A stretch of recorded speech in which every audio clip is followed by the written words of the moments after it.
Hi friends, welcome to వర్తియార్స్. మనం ఈరోజు చూస్తున్న సైడు బీటీ రోడ్కి వచ్చేసి కిలోమీటర్ దూరంలో ఉంటుందండి. ఈ సైట్లకు విలేజ్ టు విలేజ్ వచ్చేసి దారి 33 ఫీట్ల దారి అండి. ఇది కనపడే 33 ఫీట్ల దారి. చెత్త ఉందండి కొంచెం అటు ఇటు. 33 ఫీట్ల దారి ఇది. ఇగో సైడు మనకు ఇగో ఇక్కడ స్టార్ట్ అయిందండి. ఈ 10 ఎకరాల సైటు. ఇగో ఇక్కడ పత్తి యువతల నుండి కనబడే సైటు 10 ఎకరాలండి. ఇది 10 ఎకరాల సైటు. ఇగో ఇప్పుడు మనం సైట్లోకి వెళ్తున్నాం.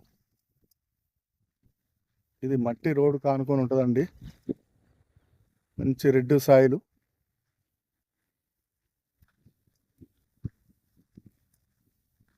ఈ సైట్ వచ్చేసి తరిగొప్పల మండలంకు 2 కిలోమీటర్ల దూరంలో ఉంటుంది. ఈ సైటు జనగాంకి వచ్చేసి 30 కిలోమీటర్ల దూరంలో ఉంటుంది.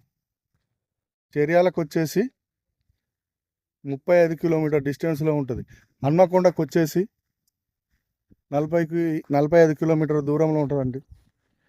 ఇది ఈ సైటుకు ఫేస్ వచ్చేసి వేస్ట్ ఫేసింగ్ అండి. ఇగో ఇక్కడ కనపడే చెట్టు దాకండి ఈ సైటు. ఇగో ఇక్కడ నుండి ఓట కనపడేది. ఇందులో చెత్త ఉందండి. ఇప్పుడు మంచి రెడ్ సాయిల్ ఇది. ఇది పండ్ల తోటలకు కానీ పోల్ట్రీ ఫామ్లకు కానీ పెట్టుకోవడానికి మంచిగా ఉంటుందండి. హైట్ మీద ఇది ఓసీ ల్యాండు. రైతు చెప్పే రేటు 20 లక్షలు చెప్తాడండి. కూర్చుంటే తగ్గే అవకాశాలు ఉన్నాయి. మంచి ప్రాపర్టీ అండి. పోల్ట్రీ ఫామ్లకైనా గెస్ట్ హౌస్లు అని పండ్ల తోటలకి ఏదైనా మామిడి తోట ఇలాంటివి పెట్టుకున్నా బాగుంటుందండి సైట్ ఇది.